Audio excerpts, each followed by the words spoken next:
and welcome back to Nonprofit Enthusiast Live. I'm your host, Lashina Williams, and so excited to be here as we continue the conversation of preparing for Giving Tuesday next month.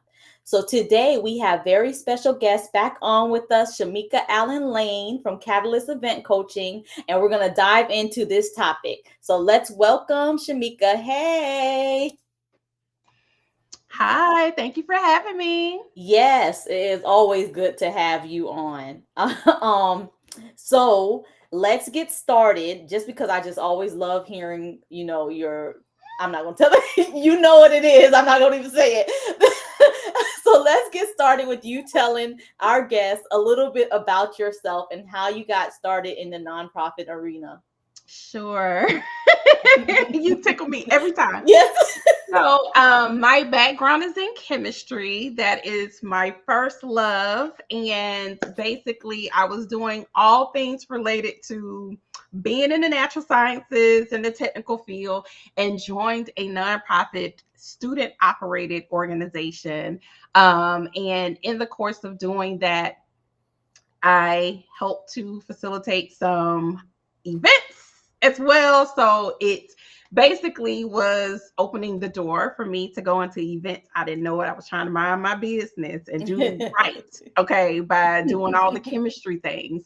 But if Mhm. you know anything about the technical fields, if you will. We do a lot of conferences, we do a lot of research that we're presenting and sharing with others. And so that's what we were doing. So that's what introduced me into the nonprofit space. So it is always going to be a special place in my heart because that's where I got started in learning about those net zero budgets and how to make some things happen with little of nothing. So that was my start. But of course, I've expanded beyond just nonprofits and also work with companies as well. Awesome, awesome. So tell us a little bit about what you do over at Catalyst. Sure.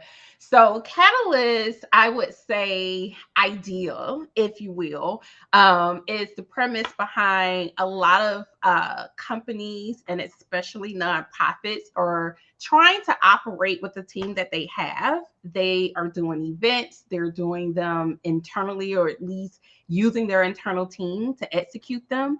And so coming from my background, which was in venue management, where I was working with all sorts of groups that would come to me and rent out our facilities. And we would have conversations. A lot of times, these individuals are calling out terms that they heard somebody else say. They're not exactly sure what they mean, but when they say it to me, it's translating to something different than what they actually mean. So I spent a lot of time educating those individuals about what those terms really mean, what probably works best for them, why something they suggested may or may not work. It might cause a bottleneck. So educating them on those things, and that is the premise that Catalyst was born from. So Catalyst Event Coaching, where we Mhm. actually coach teams on how to do these events, what I call rinse and repeat events, where Mhm.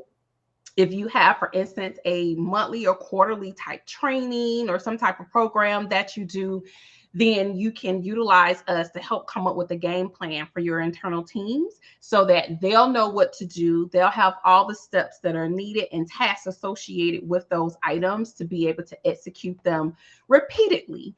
So that is the ideal behind it, Mhm. but we do more than just that. We do consulting in a variety of ways in both virtual as well as in-person events. Oh, that's awesome. Um, so this month's theme is Giving Tuesday, and we're starting it in the month of October in hopes of any organization that has not started planning what that's going to look like for them. That they're able to kind of get some tips and tools to help them think about what they want to do, no matter how big, how small, for their nonprofit in the upcoming month with Giving Tuesday coming up. What tips would you have for organizations as they prepare for Giving Tuesday? Sure. So, of course, I have a few tips. With Giving Tuesday, one of the top tips that I'm going to consider is plan Giving Tuesday like it's an event. Mm. You know how for an actual event, you may have a campaign that you put together from a marketing perspective, and you have like a definitive date when that is supposed to happen. So that's my suggestion, going about Giving Tuesday as if it is an event, Mhm. and you have a campaign surrounded around that. You have things that will happen that day. And for me, we always get Mhm. that evaluation afterwards. And so you evaluate what happened, what took place, so that you can consider what you want to change, keep, and whatever differences you want to make for the next go round. Oh, that's awesome. So looking at Giving Tuesday as an event. So Yes, part of that, it sounds like when you're getting ready for Giving Tuesday, if it was an event, you're going to have a goal for your event as to why am I hosting this event, whether it's a absolutely. fundraiser or whatever else you might be having. So knowing what what is your goal, because I found that different organizations Giving Tuesdays mean different things Different for them. things. Yeah. For some, it's just promoting, Yeah. this is what we do, this is how we do it. For others, it's the kickoff of their season of giving, Give it. for them. For some, it's just that one day, and it's like we got to hit our goal and for 2025. So it looks different for everybody. Yes. So Absolutely. so you would say that, like, just like an event, you need to know, like, hey, this is why we're doing it this year, and get into all the levels of planning similar to Absolutely, event. absolutely. So it's not just the marketing campaign. Mhm, mhm, Lashina knows I have some pillars that I go by, and goals and objectives is one of those mhm, pillars. mhm, And so most certainly for me, it's 5 pillars. mhm. But any process that you would usually go through for your event. So if you don't have a process for events, you probably need to look into Yep. having a process. But if you don't, look into that. But it's going through that process just like you would for any other event, with prepping and making sure your team is ready, getting anything else that you might need aligned, and doing those logistics. That's what you want to do. So that would be my first point that I Yeah. would share for that. My second one is around storytelling. Mhm, I think that storytelling is huge, especially for nonprofits, but I think all organizations can use storytelling. Nowadays, people want to know who they're buying from, or, what's the why behind what you're doing. And I think it just makes a lot of difference for you to share the impact that you're making as an organization. So this is a great time to bring all of that information out. mhm. So we're talking about events, because why wouldn't I? Um, this is a great time to bring out behind the scenes, right? So you Mm, can do video, so repurpose some different things that you've already done for your programming and preparing. A lot of times, as a nonprofit, depending on who you help, you may not be able to show those individuals, right? But you can a lot of times show yourself with prepping. We made all of these backpacks for, the back to school event. You can do those different types of things. And this helps them to see what that impact mhm, looks like. It's not just giving the numbers and the verbal behind it, but it's actually seeing what that looks like. And there's nothing like it, I will say, because I'm also a nonprofit co-founder. We did a Thanksgiving event every year. So we don't necessarily do that same event in the same way, but I support the event still yearly. And those pictures that we use, though, that video, all of that, every year, we can always dip back, and it brings an mhm. impact. So it might not even be this year, but being able to use that storytelling of what you have done, the impacts that you have made, is ideal during this time. I love that you're talking about the storytelling, because I'm just thinking about, even in the earlier days of starting Love, um just let's say we didn't have necessarily a frequency of programs happening throughout the year, but you want donors to see, like, hey, this is what we're doing and this is the impact that we're having. And sometimes it could be really hard to capture capture that. And when you talk about that behind the scenes, like if you're capturing those behind the scenes Mhm. clips, like even whether, let's say if your organization might be in its founding stages, probably just running a few programs throughout the years, but if you have those behind the scenes, you could keep reusing them throughout the years. So I love that you talked about behind the scenes, because we forget about that. You Yes, any and yeah. even with that, something to think about as well is the growth. Like you Mhm. say, when you were starting, that was one thing, right? This is Yep. before you've received grants and all these big donors, and to be able to show this is what your dollars have Yep. done. This is what we did before, and this is what your dollars have done. And even beside that, being able to do that storytelling of, I know we don't have a lot, but honey, this is how we making it work. Yes. I love that. Thank you for sharing that. Okay, Yeah. what else you got? So strategic partnerships is Okay. another one for me. Of course, being an event and just being a nonprofit, oftentimes we think about sponsorships, and Mhm. that's great. So we definitely want to think about those things. But you also want to consider, for instance, during this time of year, because you're asking for Giving Tuesday, there are a lot of companies that do matching gifts, and Mhm. you want to just be smart and get ahead of that. And so you can capitalize on that when you're asking people to make those donations, educating them on, Mhm. hey, this is how you can look into your company and see if they're doing any matching of gifts, because you want to Yes. maximize your dollars, of Yep. course, during this time. And then if there's any opportunity for even joint campaigns, if you Mhm. can get on with somebody else and you're fighting for the same thing, because I just used earlier the example of Thanksgiving. Mhm. The event my nonprofit was doing with Thanksgiving was with a few organizations. Mm. And so that Mm. was a joint campaign for us. That was the greater good for all of us, right?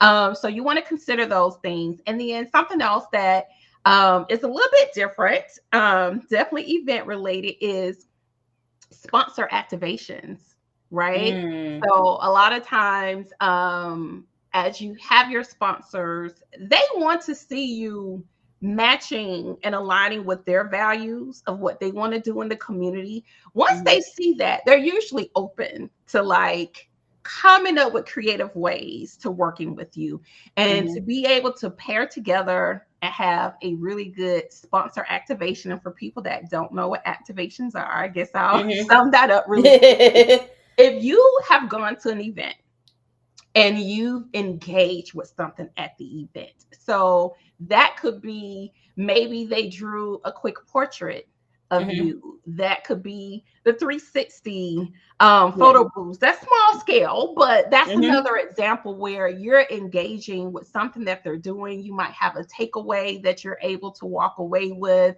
Mhm. If it's not tangible, you still engaged in some kind of way where you Mhm. felt involved. That's what an activation is. And so being Mm. able to get your sponsors to come along with some activation that goes along with your mission is a really good opportunity to get exposure and Wow. dollars. Yes.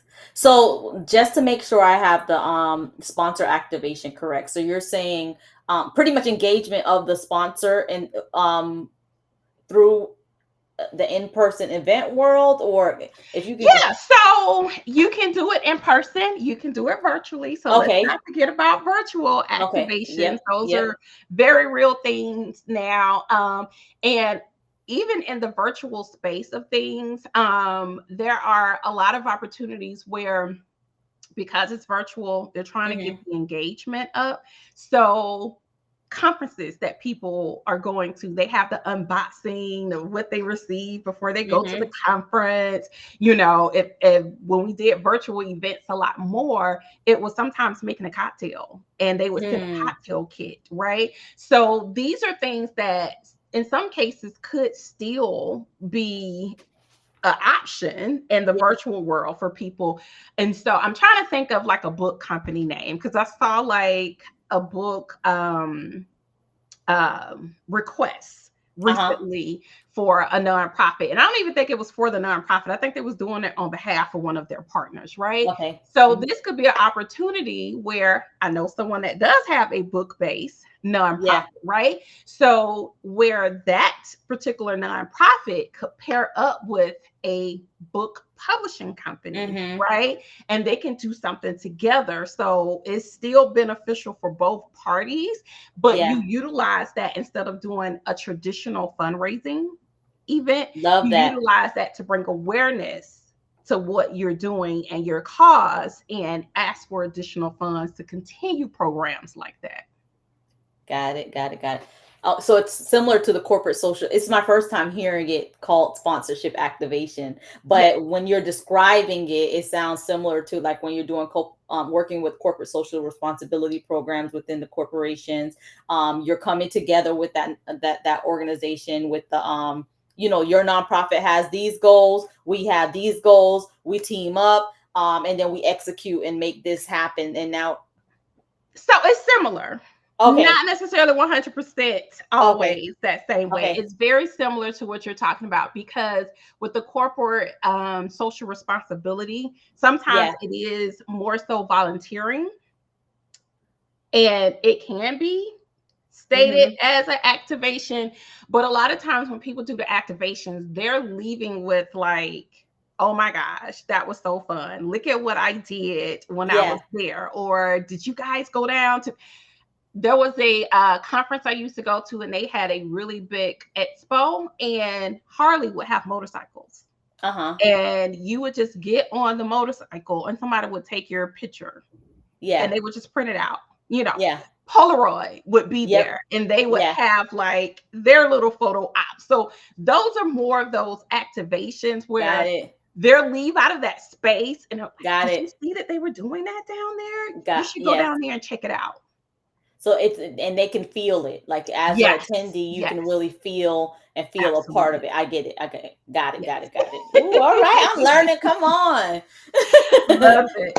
Love it. So I would say another tip is event marketing tactics. So we kind of touched on it a little bit Mhm. in our first tip there, but you definitely want to campaign like it's an event.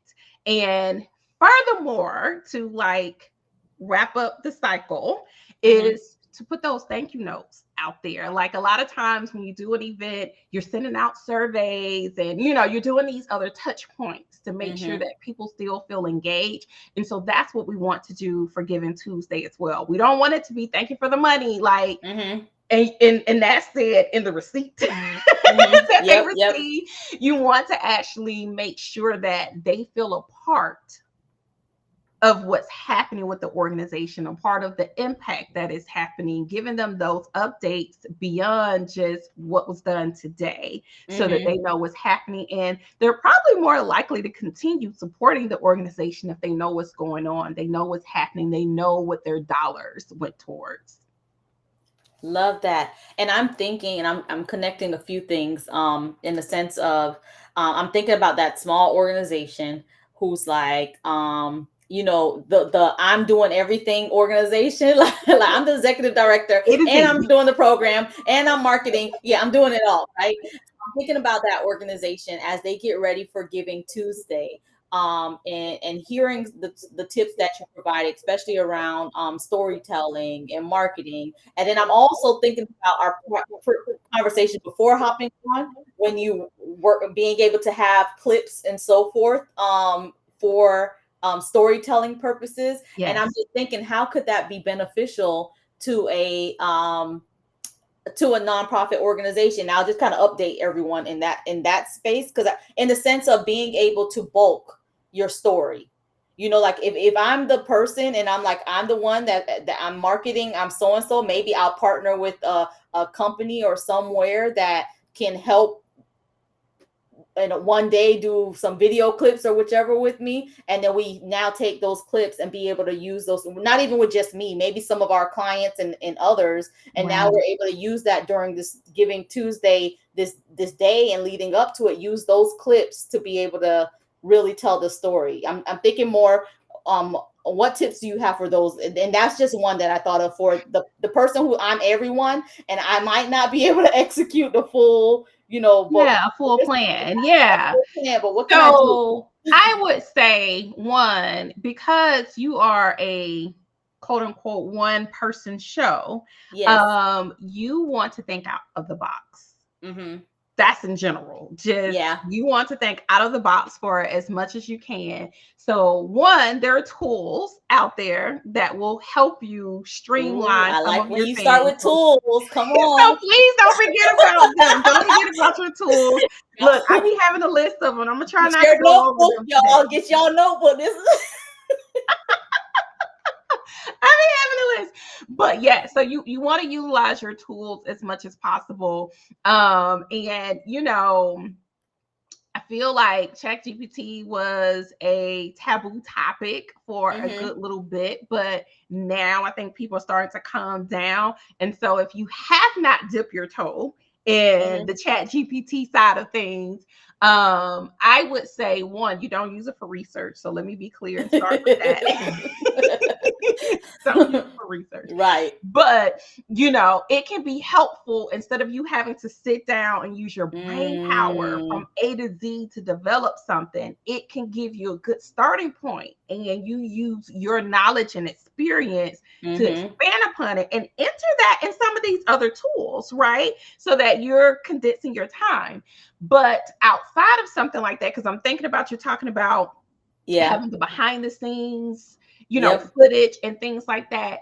Okay, are you always by yourself? I understand. You might be that lone, person, if you will. Right. But do you have a spouse? Do you Yeah. have a best friend? Do you Come have on. somebody? I'm about to go and take these packages. Can you take some pictures of me when I Yeah. take these packages? Can you get some video? Okay. You want to try to look at someone like that, right? Love it. And we often talk about a lot of these founders and everything having to spend money out of their pocket. So it's Mm-hmm. real, it happens. If Yep. you're going to do it, make it count, right? Right. So if you don't have that friend or somebody that I just named a second ago, and Yes. sometimes that could be an intern, by the way, Mm-hmm. so let's not forget them. But if Mm-hmm. you don't have someone like that, because these interns can be going with you to speaking engagements, Yep. and if you're at a speaking engagement and you don't have an intern, honey, this is my phone. Do you mind taking some pictures when I go Y- up there? I'm about to go speak. Honey, just make Yep. them a friend, okay? Yep. Yep. Ask a friend to look out for you. You will be Yep. surprised. I have been places totally by Yeah. myself, and people are willing to be like, I It's got true. you. I had somebody do entire footage of me from A to Z that I didn't even ask. They was like, "What's your number? I'm gonna send all of this to you, right?" Yep. I've seen that. Yes. Like, here you go. Like, thank you. Yes. So it does exist, but if for some reason you feel like you don't have a person and like what you're about to do is golden, there are Yeah. actually social media based people that a lot Mm-hmm. of times you can hire on a per hour basis that is probably in my mind cheaper than the average photographer, Mm. but they're taking more than just pictures. They're getting like footage. They will help you with Mm-hmm. reels. If I get it from a photographer or a videographer, a lot of times I'm still kind of doing a little bit of editing to get it right Mm-hmm. in that sweet spot of what I want to do. Social media people know what you're going for. They're Mm-hmm. like, oh, on Yep. this platform, it's 90 seconds. We got to make sure this is the time frame. So if you're going to spend a few dollars, do that. Spend Yes. some dollars on that person that they're going to be looking out for your best interest the entire time. And they know the type of footage that you really need. So you don't even have Mm-hmm. to make that suggestion. They're going to cover the base for you. Love it, love it, love it. Yes, I was thinking while you're talking, I was thinking about that person who I know after is going to say, "Hey, but what about me? I'm doing so I just had to kind of so thank you for talking about that. Um so any other tips that you have?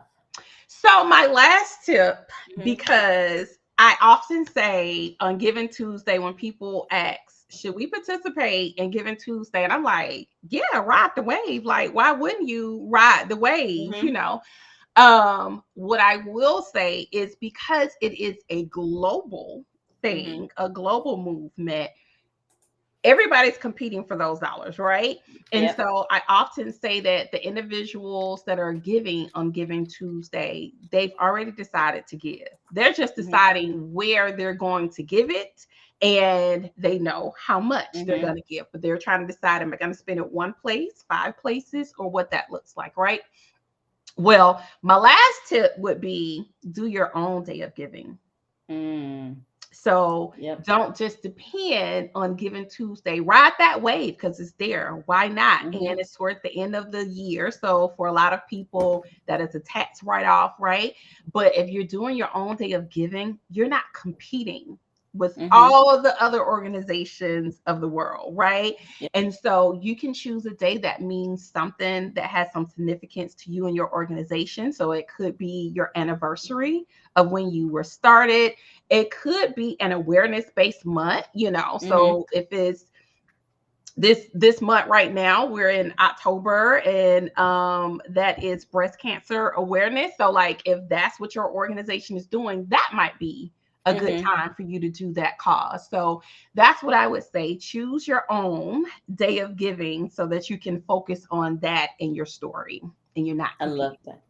Yay! Thank you, thank you. And while you were talking, this hit me a few times. I just want to share it. If you have not watched the other nonprofit enthusiast live with Shamika, make sure you head over and check out our guide section and check those out. Because you saw how excited I got when she started talking about tools. There's one where like she's just diving into the different tools that you can use for your organization. There's another one where she's talking about the different the framework around planning events. So if you haven't seen it, go back, check the guide section, or you can even see it on our YouTube page. Check it out.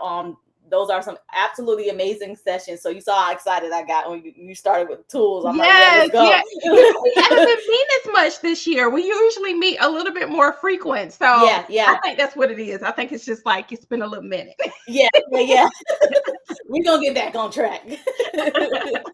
Love it. So thank you so much, Shamika, for coming on. Really quick before we end today's show, if you don't mind just sharing how those listening in can stay in touch and just follow your journey. Sure, absolutely. So on social media, we are on Facebook, LinkedIn, as well as now YouTube. That is new for us. So Yay. on all of those platforms, you can find us at Catalyst Event Coaching. Of course, you can go to the website www.catalysteventcoaching. And so we're excited. We do have some good things coming up. So definitely go on your platform of choice and follow us because you will be seeing the goodies. And sometimes we do, like Lashina will put a little video out here and Mhm. there, Yeah. hits the YouTube channel. So we're excited of some things that are coming soon for us. Love it. Well, thank you so much for coming on. We're looking forward to future sessions with you. And thank you, everyone, for tuning in to Nonprofit Enthusiast Live. See you next week. Bye, everyone.